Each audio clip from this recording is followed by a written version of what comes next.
Hello everyone, welcome back with chapter 4 of Political Science NCERT. Today we will discuss about growing up as boys and girls. Girls and boys के regarding हम कैसे grow up करते हैं वो आज हम सीखेंगे और हम देखेंगे what is gender, what is sex और basically this chapter basically talk about gender discrimination in with respect to Indian perspective and global perspective. Let's start the topic. जैसा मैंने बताया कि हमारा टॉपिक रहेगा आज growing up as boys and girls. ठीक है, this chapter basically talks about the gender discriminations with respect to India and globe. ठीक है, सबसे पहले हम देखेंगे कि व्हाट इज जेंडर. उससे पहले हम देखेंगे व्हाट इज सेक्स, क्योंकि जब सेक्स जो है उसको हम सोशली कंस्ट्रक्ट जो रोल्स होते हैं हमारे, जैसे सोसाइटी में रिचुअल्स होते हैं, वे सोसाइटी के अपने वैल्यूज़ होती हैं, रोल्स होते हैं, नॉर्म्स होते हैं, वे सारी चीज़ें हम जब वे सारे टर्म जो हैं, वे सारे रिचुअल्स जो हैं, वे हम जब सेक्स में अटैच कर देते हैं, सेक्स के साथ रिवॉर्ड जैसे सोशली रिवॉर्ड्स देने शुरू कर देते हैं, तो उसी के बेसिस पे फिर हम जेंडर के कॉन्सेप्ट को इमर्ज करेंगे. ठीक है, अभी हम सबसे पहले देखेंगे सेक्स क्या है. What is sex? Sex basically refers to the biological and physiological characteristics that define man and woman. Woman and man का क्या होता है कि कुछ biological differences होते हैं, physiological differences होते हैं, उसी के बेसिस पे हम इसको डिफ्रेंशिएट कर पाते हैं और उसी को हम सेक्स कहते हैं, जो कि basically related to biological term होती हैं. ठीक है, अब हम आगे चलते हैं. जेंडर के बेसिस पे अगर हम देखें जेंडर, व्हाट इज जेंडर क्या होता है. Gender is basically refers to the socially constructed role. Socially constructed role ये होता है जो कि बिल्कुल directly appreciate by the society. ठीक है, जो सोसाइटी होती है हमारी, सोसाइटी का क्या होता है, सोसाइटी के अपने नॉर्म्स होते हैं. ठीक है, अपने नॉर्म्स होते हैं, वैल्यूज़ होती हैं. ठीक है, रिचुअल्स होते हैं. ठीक है, इसी के बेसिस पे क्या होता है कि जो सोसाइटी होती है ना, वो डिसाइड करती हैं हमारे रिवॉर्ड्स को कि हम किसे रिवॉर्ड देना चाहिए, कितने रिवॉर्ड देना चाहिए. वो हो सकता है कि कास्ट के बेसिस पे रिवॉर्ड देना, या फिर क्लास के बेसिस पे, या फिर वो हो सकता है कि हम जेंडर के बेसिस पे दें. ठीक है, वो जेंडर के बेसिस पे दे सकते हैं. और पनिशमेंट भी होती है. ठीक है, पनिशमेंट भी होती है. जो ये मैं आपको बता रहा हूँ ये बेसिकली हम वहाँ पे सीखेंगे जो इंडियन सोसाइटी का जब हम पोर्शन करेंगे उसमें हम अच्छे से और डिटेल में देखेंगे व्हाट इज जेंडर और जेंडर बेस्ड पे डिस्क्रिमिनेशन, किस किस जेंडर बेस्ड डिस्क्रिमिनेशन देखेंगे और discrimination based on caste, class, और ये सारे देखेंगे कि सोसाइटी कैसे कैसे रिवॉर्ड्स एंड पनिशमेंट डिसाइड करती हैं हमारी सोसाइटी में. ठीक है, जेंडर का हमने देखा कि यहाँ पे सोशली कंस्ट्रक्टेड रोल्स होते हैं, बिहेवियर्स होते हैं, व्यवहार होते हैं. ठीक है, एक्टिविटीज़ होते हैं. जैसे व्यवहार की यहाँ पे बात हुई है, बिहेवियर की बात होती है, तो सोसाइटी में क्या होता है कि सोसाइटी जो बिहेव करती है वो बॉयज़ एंड गर्ल्स के साथ अलग अलग व्यवहार करती है. ठीक है, अभी हम आगे वाले एग्जाम्पल्स में देखेंगे तो हमें क्रिस्टल क्लियर हो जाएगा कि हम कैसे कैसे बिहेवियर को लेके इसको आगे परस्यू करते हैं. ठीक है, and attributes that A given society considers appropriate for man and women. ठीक है, अब यहाँ पे देखेंगे कि जो ट्रांसजेंडर है, transgender should be part of this too. Should be, ये जो ट्रांसजेंडर है वो भी जेंडर का पार्ट होना चाहिए. ठीक है, हम एनसीईआरटी में दिए गए इस एग्जाम्पल के थ्रू समझेंगे कि कैसे जेंडर डिस्क्रिमिनेशन मतलब कि कैसे जेंडर डिस्क्रिमिनेशन इमर्ज होता है हमारी इंडियन सोसाइटी में with respect to India and with respect to global perspective. ठीक है, ये है हमारा समोया आइलैंड. ठीक है, समोया आइलैंड है, 1920s की बात है. ठीक है, और ये जो समोया आइलैंड है ये है पैसिफिक ओशियन का एक आइलैंड है, पैसिफिक ओशियन का. ठीक है, पैसिफिक ओशियन का एक आइलैंड है. यहाँ पे क्या होता है, growing up in Samoa in 1920s. इसमें क्या होता है ये आप देख लीजिए. यहाँ पे ये समोआ आइलैंड में रहने वाले नेटिव पीपल हैं.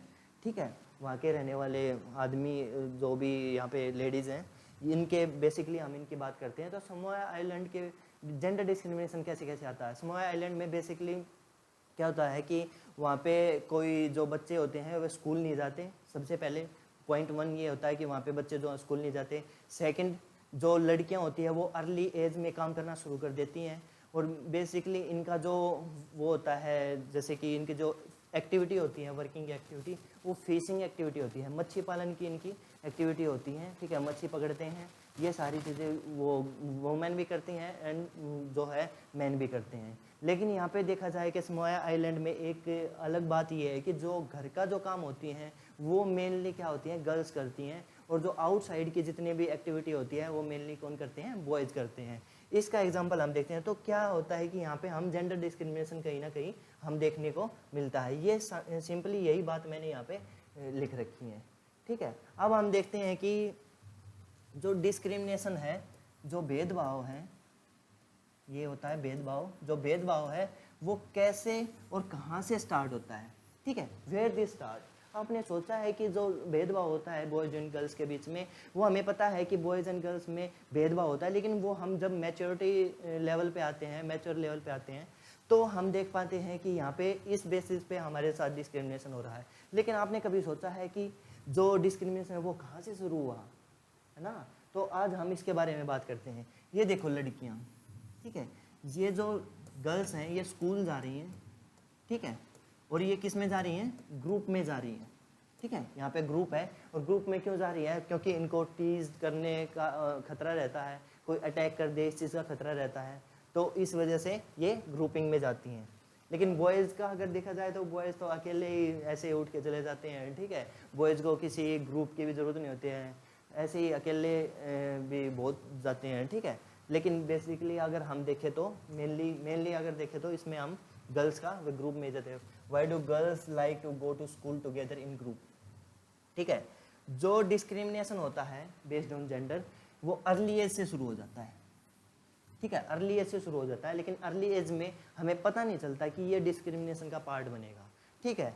अब हम एग्जाम्पल देखेंगे ना आगे, तो उसमें with distinctions in roles to play, ठीक है, boys gives cars and girls gives dolls, now with colors boys associated with blacks and blues and girls with pink। जो मैंने यहाँ पे point first, second and third, इससे आपको clear हो जाएगा कि कैसे अर्ली एज में और कैसे जेंडर बेस्ड डिस्क्रिमिनेशन हमारे साथ एमर्ज होता है, और सोसाइटी के कैसे कैसे नॉर्म्स बने हुए हैं, रिचुअल्स बने हुए हैं कि सोसाइटी की जो वैल्यूज़ हैं उसके बेसिस पे हमें पता भी नहीं चलता, लेकिन हम डिस्क्रिमिनेशन का कहीं ना कहीं पार्ट बनते जाते हैं, ठीक है। अभी हम देखते हैं जैसे पॉइंट फर्स्ट की अगर हम बात करें, with distinctions of the roles to play, ठीक है, यहाँ पे क्या होता है, अलग अलग प्ले होते हैं, ठीक है। हमारे जैसे बचपन में जब हमारी चाइल्डहुड की जो एज होती है उसमें प्ले होते हैं, तो वे बॉयज़ के लिए अलग प्लेज होते हैं, गर्ल्स के लिए अलग होते हैं, ठीक है। जैसे कि यहाँ पे बॉयज़ का देखें तो वह आउटसाइड भी जाके आराम से खेल पाते हैं, फिजिकली एक्टिविटी को लेके भी वहाँ पे छोटे बच्चे हैं वो भी जाके बाहर आराम से होकर लेकिन गर्ल्स का अलग ही होते हैं, गर्ल्स के जो प्लेयर्स होते हैं उनको भी हम अलग ही कंसिडर किया जाता है कि तुम गर्ल्स हो, यहाँ मतलब कि ज़्यादा दूर मत जाना, घर के नज़दीक ही खेलना है, ये सारी चीज़ें। तो ये कौन बताता है, ये हमें अपने पेरेंट्स बताते हैं, ठीक है। और पेरेंट्स को कौन बोलता है, ये सारी चीज़ें पेरेंट्स में इनबिल्ट होती हैं, कहाँ से, सोसाइटी से। सोसाइटी ही सब कुछ बताती है कि हमें कैसे क्या रहना है, कैसे कौन सा करियर को लेके हम कैसे चूज़ करेंगे करियर को, ये सारी चीज़ें हमें सोसाइटी ही इनबिल्ट करती है, ठीक है। और हमें डिस्क्रिमिनेशन देखने को मिलता है। बॉयज़ को क्या होता है, बॉय अगर हम टॉयज़ की बात करें, खिलौने की बात करें, तो बॉयज़ का बेसिकली क्या होता है कि बॉयज़ को कार दी जाती हैं, ठीक है, गन दी जाती हैं।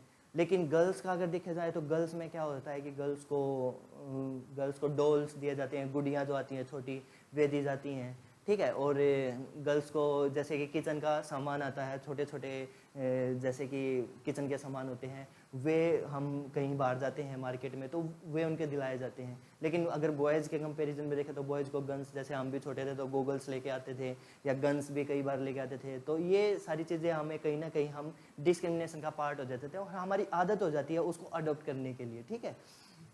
ये हमने यहाँ पे देखा, ठीक है, ये हमने एग्जांपल यहाँ पे देख लिया। तो नाउ विद द कलर्स को लेके बॉयज़ को अगर हम जैसे कि कोई भी हम जैसे शॉपिंग करने गए तो मेरे को कोई पिंक कलर की टी शर्ट पसंद आ गई, तो मेरे क्लिक जो है या जो मेरे फ्रेंड्स हैं वो क्या बोलेंगे कि ये जो पिंक कलर है तो लड़कियों का कलर होता है। ये किसने बताया? ये है, होता नहीं है कि भाई जो पिंक कलर है वो लड़कियों के लिए होता है, ऐसा कुछ नहीं होता, ठीक है। लेकिन ये किसने बताया? सोसाइटी ने बता दिया। सोसाइटी में हमें ये हो गया कि pink for girls and blue and black for boys, ठीक है। अब मैं एक एक्स्ट्रा इन्फॉर्मेशन छोटी सी बता देता हूँ। जापान में एक बार एक स्टडी की गई थी जिसमें क्या हुआ था, छोटे छोटे एक बॉयज़ या गर्ल्स को वहाँ पे रखा गया था, और वहाँ पे क्या होता था कि सारी चीज़ें उनको दी गई थी। गन्स के टॉयज़ दिए गए थे, टॉयज़ में गन्स, कार्स और डॉल, ये सारी चीज़ें दिए गए थे, और कलर को लेके भी देखा गया था। लेकिन लास्ट में उस स्टडी का जब हमें रिजल्ट आने को मिला तो उनमें क्या हुआ था कि जो गर्ल्स होती हैं वो चूज़ करती हैं ब्लैक कलर को, ब्लू कलर को, और जो बॉयज़ होता है वो पिंक कलर को चूज़ करता है, डॉल के साथ खेलना पसंद करता है। लेकिन गर्ल्स जो है वो गन उठाए मिलती है वहाँ पे। तो ये काफ़ी अच्छी स्टडी थी जो कि हमारे जेंडर डिस्क्रिमिनेशन को बेसिकली हम उसके ऊपर एक अटैक था, ठीक है। लेकिन फिर भी कहीं ना कहीं सोसाइटी इसको अडॉप्ट करने में कतरा रही है, ताकि जैसे कि अगर हम इंडिया के पर्सपेक्टिव में अगर बात करें, इंडिया के पर्सपेक्टिव में बात करें तो इंडियन सोसाइटी है वो हमारी पैट्रियार्की सोसाइटी है, ठीक है। पैट्रियार्की सोसाइटी है, इसका हम इंडियन सोसाइटी में देखेंगे कि पैट्रियार्की सोसाइटी क्या है, कैसे इमर्ज होती है और कैसे कैसे कहाँ कहाँ अपने रोल्स को निभाती है, ठीक है। एग्जाम्पल देखते हैं यहाँ पर, एमपी का एग्जाम्पल देखेंगे, मध्य प्रदेश का। 1960s की बात है। वहाँ पे क्या हुआ था कि स्कूल को जो है ना सेपरेट स्कूल बना दिए गए थे, बॉयज़ के लिए सेपरेट स्कूल बना दिए गए थे, गर्ल्स के लिए सेपरेट स्कूल बना दिए गए थे, और वहाँ पे जो प्लेग्राउंड होते थे वे ओनली फॉर बॉयज़, ठीक है। बॉयज़ के लिए प्लेग्राउंड बना दिए गए थे, लेकिन गर्ल्स के लिए वहाँ पे प्लेग्राउंड बनाए नहीं थे, ठीक है। Girls go to straight to home fear the tease and attack. जो गर्ल्स होती हैं वे क्या होती हैं, घर से सीधे स्कूल जाती हैं, स्कूल से सीधे घर आती हैं, ठीक है, क्योंकि उनको डर रहता है कहीं ना कहीं अपनी सिक्योरिटी का, कहीं ना कहीं कोई अटैक हो जाए या फिर कोई टीज कर दे उनको, तो ये उनको डर कहीं ना कहीं रहता है। तो इसी वजह से वे डायरेक्ट आने जाने में वो रहते हैं। लेकिन बॉयज़ का अगर देखें तो बॉयज़ का क्या होता है कि बॉयज़ तो सीधा तो जाते ही नहीं है कहीं, तो उनका एक अलग ही लेवल का चलता है, ठीक है, बॉयज़ का। मैं यहाँ पे कुछ ऐसी कुछ स्टेटमेंट दूंगा जिससे बॉयज़ या गर्ल्स के किसी के भी सेंटिमेंट हार्म हो, ठीक है। अगला पॉइंट देखते हैं, girls go to school in groups. जो हमने देखा अभी पिक्चर में देखा था कि जो लड़कियाँ वो ग्रुप में जाती हैं, ठीक है। लड़के तो ऐसे ही चले जाते हैं मुँह उठा के, अकेले भी चले जाते हैं, ठीक है। डोमेस्टिक वर्क के बारे में बात करेंगे। यहाँ पे लड़कियाँ जो हैं या जो वुमेन होती हैं, ठीक है, वे बेसिकली डोमेस्टिक वर्क करती हैं, और डोमेस्टिक वर्क को कंसीडर नहीं किया जाता वर्क में, या फिर उनके लिए कुछ, जैसे कि अगर हम घर की बात करें या फिर पैट्रियार्की सोसाइटी की बात करें तो कुछ भी हो जाए डोमेस्टिक वर्क को कौन करेगी, वुमेन करेगी, और उनको कंसीडर भी नहीं किया जाता किसी वर्क के अंडर में। बोलते हैं कि ये तो बस घर का ही काम है, ये तो आपको करना ही है, और ये होता है कि मतलब करते ही क्या हो, पूरा दिन घर पे ही रहते हो। लेकिन डोमेस्टिक वर्क की अगर हम वैल्यू देखें तो बहुत ज़्यादा वैल्यू होती है, ठीक है। डोमेस्टिक वर्क में जैसे मेनली वुमेन स्वीपिंग, क्लीनिंग, ठीक है।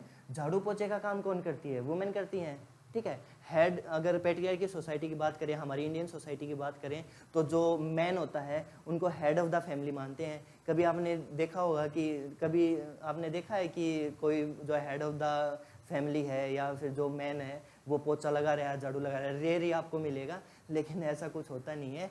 वुमेन जो है वो सारा क्लीनिंग का, स्वीपिंग का, वही सारे काम करते हैं, और वो डोमेस्टिक वर्क में आता है, ठीक है। घर के जो घरेलू काम होते हैं, ठीक है, घरेलू जो काम होते हैं वे करते हैं। वॉशिंग क्लॉथ्स एंड कुकिंग कौन करता है? ठीक है, मेनली वुमेन ही कुकिंग करती है, वुमेन ही क्लॉथ्स को वॉश करती हैं। ये सारे डोमेस्टिक वर्क वही। लो वेजेस, यहाँ पे लो वेजेस को मेंशन कर रखा है, लेकिन वेजेस की बात करें तो डोमेस्टिक वर्क के लिए कोई भी वेजेस नहीं है, कोई भी उनको उसके बदले पैसे नहीं दिए जाते, और इवन इसको वेजेस में कंसीडर ही नहीं करते, ठीक है। माना ही जाता कि इसके लिए वेजेस का भी कोई वो होना चाहिए, ठीक है। डोमेस्टिक वर्क का बस ये होता है कि आप वुमेन हो और आपके लिए डोमेस्टिक वर्क आपके लिए बना है, आपको ही करना है, ये थोप दिया जाता है सोसाइटी के थ्रू, ठीक है। हार्ड एंड फेच वर्क, बहुत हार्ड वर्किंग रहता है। हार्ड वर्क यहाँ पे क्यों है? क्योंकि जो वुमेन होती है ना, वे हार्ड वर्क कंसिडर ऐसे किया जाता है डोमेस्टिक वर्क में, क्योंकि वे होल डे अपना पूरा दिन जो है ना काम पे लगे रहते हैं, ठीक है। वे सभी जो हैं पूरा दिन काम करती हैं। अगर हम वुमेन मैन के कंपैरिजन में देखें तो मैन के क्या होती है, अगर कोई गवर्नमेंट जॉब पे या प्राइवेट सेक्टर में जॉब कर रहा है तो उनका क्या होगा कि 6 या 8 आवर की जो ड्यूटी होती है उस ड्यूटी को करके आएंगे, घर पे आके उनको जो ना तो कुकिंग करने की ज़रूरत, ना ही क्लोथ्स वॉश करने की ज़रूरत, किसी भी चीज़ की ज़रूरत नहीं है, वो अपनी ड्यूटी करके आए और वहाँ पे आके आराम से रेस्ट कर रहे हैं। लेकिन अगर हम देखे जाए वुमेन के लिए ऐसा कुछ नहीं है। वुमेन जो है वो सुबह उठती हैं और शाम तक या इवन रात तक वे अपने सारा जो घर का जो प्रोसेस होती है, जितने भी काम होते हैं उसको करती रहती हैं, ठीक है। इसीलिए इसको हार्ड वर्किंग बोलते हैं। बेसिकली मैं तो इसको हार्ड वर्किंग में लेके आऊँगा। अब आप कमेंट करके बताइए कि ये हार्ड वर्क में माना जाएगा या सॉफ्ट वर्क में माना जाएगा, ठीक है। हैवी फिजिकल वर्क करती हैं बहुत सारे, जैसे एग्रीकल्चर एक्टिविटी होती हैं, जिनके पास खेत हैं जो एग्रीकल्चर एक्टिविटी करते हैं तो वुमेन भी जाती हैं, ठीक है। और एनिमल डोमेस्टिकेशन करते हैं, जैसे भैंस रखना, गाय रखना, उनके भी काम बेसिक जो काम जो है वो मेनली कौन करती है, वुमेन ही करती हैं, ठीक है। कैरी हैवी लोड्स एंड फायरवुड्स, ठीक है, लकड़ी लेके आती हैं जो जलाने के लिए, खाना बनाने के लिए, वो भी कौन लेके आती हैं, वही stove are the strenuous and physical demanding, ये जो है कुकिंग के लिए। लेकिन अभी तो जैसे केरोसिन जो है इसमें तेल यूज होता था वो अभी फ्री करते जा रहे हैं, केरोसिन को बैन ही कर दिया गया mostly. Double burden with working women, double working क्या होता है कि डबल बर्डन जो है ना, डबल बर्डन इसलिए आता है जैसे वुमेन है कोई भी, वो किसी जॉब में या प्राइवेट या गवर्नमेंट जो सेक्टर है किसी में भी है, अगर उनको क्या है कि वो ड्यूटी करके आएंगी, ड्यूटी करके आने के बाद जो सारा काम जो वहाँ पे बच गया, जो घर का जो काम होता है कुकिंग के लिए या सुबह जो उठ के जो सफाई का काम होता है, वो जो घर का जो काम होता है जो डोमेस्टिक वर्क, वो तो उसको करना ही करना है और अपनी ड्यूटी भी करके आना है, तो वो डबल बर्डन हो गया है। लेकिन अगर मैन की बात करें तो उनको बस अपनी ड्यूटी करनी है, चिल करते हैं, ठीक है। आगे हम वर्क और इक्वेलिटी की बात करते हैं, ठीक है। वर्क और इक्वेलिटी की बात करते हैं। वर्क और इक्वेलिटी में अगर हम फर्स्ट पॉइंट देखें, equality given in constitution. Equality जो है ना वो हमारे कॉन्स्टिट्यूशन में दी गई है अंडर आर्टिकल 15। अंडर आर्टिकल 15 क्या कहता है, right to equality, right to equality, ठीक है। बेस्ड ऑन जेंडर, कास्ट और इन सारी जेंडर के बेसिस पे और कास्ट के बेसिस पे, रिलीजन के बेसिस पे under article 15 in our constitution mention की गई है equality. No discrimination should be exist, discrimination को भी हटा दिया गया है। कॉन्स्टिट्यूशन की बात है, डिस्क्रिमिनेशन नहीं होना चाहिए किसी भी बेसिस पे, कास्ट के बेसिस पे, जेंडर के बेसिस पे, सेक्स के बेसिस पे, रेस के बेसिस पे और प्लेस ऑफ बर्थ के बेसिस पे। थर्ड पॉइंट देखे हैं, positive step to remedy in the situation. Positive step, remedy का क्या, उपचार। उपचार में क्या होता है कि अगर किसी के साथ इनइक्वल बिहेव कर रहे हैं, इनइक्वल जो एक्टिविटी हो रही है, तो हम अंडर आर्टिकल 15 या जिस भी अंडर अपने जो फंडामेंटल राइट है वे हार्म हो रहे हैं, तो हम रेमेडी की सहायता ले सकते हैं। हम एक केस फाइल कर सकते हैं इन सुप्रीम कोर्ट और इन हाई कोर्ट, ठीक है। Burden of child care, house work fall on women.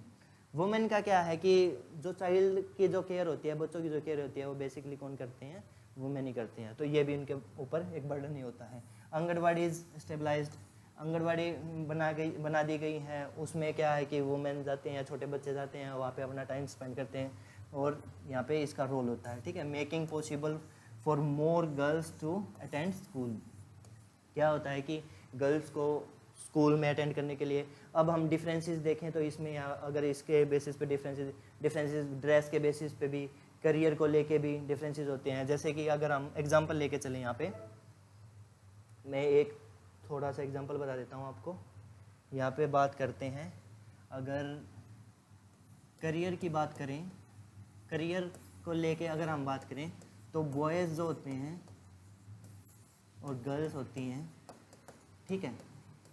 Boys को अगर देखा जाए तो यहाँ पे स्ट्रॉन्ग कंसीडर करते हैं, ठीक है, स्ट्रॉन्ग कंसीडर किया जाता है और इनको किया जाता है वीक। किस बेसिस पे ये होते हैं, फिजिकल बेसिस पे, ठीक है, फिजियोलॉजिकल के बेसिस पे, फिजियोलॉजिकल, ठीक है, फिजियोलॉजिकल के बेस पे इनको किया जाता है, ठीक है। लेकिन इसी के बेसिस पे जैसे अगर हम जॉब की बात करें या करियर को चूज करने की बात आती है तो बॉयज़ का क्या होता है, जैसे बॉयज़ अगर डिफेंस में जाने की बात करते हैं, डिफेंस को अगर चूज करते हैं, ठीक है, यहीं पे अगर गर्ल्स भी अगर डिफेंस की बात करती हैं, डिफेंस की बात करती हैं, तो क्या कहती हैं हमारी सोसाइटी या हमारे जो पेरेंट्स होते हैं या जो भी आसपास के लोग होते हैं, क्या होते हैं कि गर्ल्स जो है ना वो डिफेंस के लिए बनी ही नहीं है, ठीक है, डिफेंस में नहीं जा सकती, क्योंकि डिफेंस में क्या होता है, हार्ड ट्रेनिंग होती है, ठीक है, ट्रेनिंग होती है बहुत ही, और यहाँ पे वेपन्स का भी यूज़ होता है, और पूरा मतलब एक अलग ही तरह से इसको कंसिडर किया जाता है। बॉयज़ को बोला जाता है कि वो तो डिफेंस के लिए बनी ही होती हैं, उनको डिफेंस में भेजो जितना भेजना चाहते हो। लेकिन अगर हम देखा जाए, अगर हम कॉन्स्टिट्यूशन की बात करें तो कॉन्स्टिट्यूशन में अब क्या है, जैसे कि इंडियन पर्सपेक्टिव के बात में, इंडियन पर्सपेक्टिव को लेके बात करेंगे, इंडियन पर्सपेक्टिव में तो अभी इंडिया में क्या हो गया कि डिफेंस में जो है ना, डिफेंस में गर्ल्स की एंट्री हो चुकी है, गर्ल्स की अभी गर्ल्स जो है वो एज ए जवान भी जाती हैं, ठीक है, एनडीए एंट्री भी होती हैं, एनडीए में भी जाती हैं, ठीक है, ऑफिसर्स भी जाती हैं थ्रू सीडीएस और ये सारे। तो ये कहीं ना कहीं जो कि गर्ल्स डिफेंस में नहीं जा सकती, बॉयज़ जा सकते हैं, ये कहीं ना कहीं रूढ़िबद्ध धारणा है, एक हमारी स्टीरियोटाइप है, जो प्री कंसीव्ड नोशन है, ये एक नेगेटिव पर्सपेक्टिव से देखा जाता है, ठीक है। अभी कॉन्स्टिट्यूशन जो है इक्वलिटी की बात करते हैं। इसी के साथ हमने आज का जो 4th चैप्टर है हमारा growing up as boys and girls, उसको कंप्लीट कर लिया है। आई होप आप लोगों को ये समझ में आया होगा अच्छे से। अगर कुछ भी डाउट आ रहा है तो आप कमेंट कीजिए, हम आपको बता देते हैं, जो भी आपका डाउट होगा उसको हम क्लियर करेंगे। साथ में हम थोड़ा सा रिकैप कर लेते हैं कि आज हमने क्या क्या सीखा। Growing up as boys and girls का देखा हमने, जेंडर देखा, जेंडर क्या होता है, बेसिकली एक बायोलॉजिकल एंड फिजियोलॉजिकल कॉन्सेप्ट होता है, ठीक है, नहीं सॉरी, जेंडर का तो हमने देखा कि सोशली कंस्ट्रक्टेड होता है, लेकिन सेक्स का देखा जो कि बायोलॉजिकल और फिजियोलॉजिकल होता है, ठीक है। हमने समोआ आइलैंड जो पैसिफिक ओशियन में है उसका एग्जांपल लेके देखा कि वहाँ के जो बच्चे हैं वो स्कूल नहीं जाते, फिशिंग एक्टिविटी करते हैं, बॉयज़ आउटसाइडर जो एक्टिविटी है उनको देखते हैं, ठीक है। हमने देखा कि डिस्क्रिमिनेशन जो है कहाँ से स्टार्ट होता है, अर्ली एज से स्टार्ट हो जाता है, प्लेज को लेके, टॉयज़ को लेके, वहाँ पे भी, और कलर को लेके, कलर चूज़ करते हैं, black for boys and pink for girls. फिर हमने एमपी की बात की, एक एग्जांपल लेके चले हम, एमपी 1960s में क्या हुआ था, separate school for boys and girls, ठीक है, और play ground only for boys, ये सारे हमने यहाँ पे कॉन्सेप्ट देखे। डोमेस्टिक वर्क का देखा, डोमेस्टिक वर्क में क्या क्या आता है डोमेस्टिक वर्क में, और कैसे कैसे वुमेन के ऊपर, महिलाओं के ऊपर कैसे कैसे ये बर्डन क्रिएट करता है, ठीक है, ये हमने देखा। वर्क और इक्वेलिटी की बात की, इसी के साथ हमने देखते हुए हमने इस चैप्टर को कंप्लीट कर लिया है। थैंक्स फॉर वॉचिंग, ऐसे ही बने रहिए और अपने कॉन्सेप्ट्स को ऐसे क्लियर करते रहिए। Thank you so much.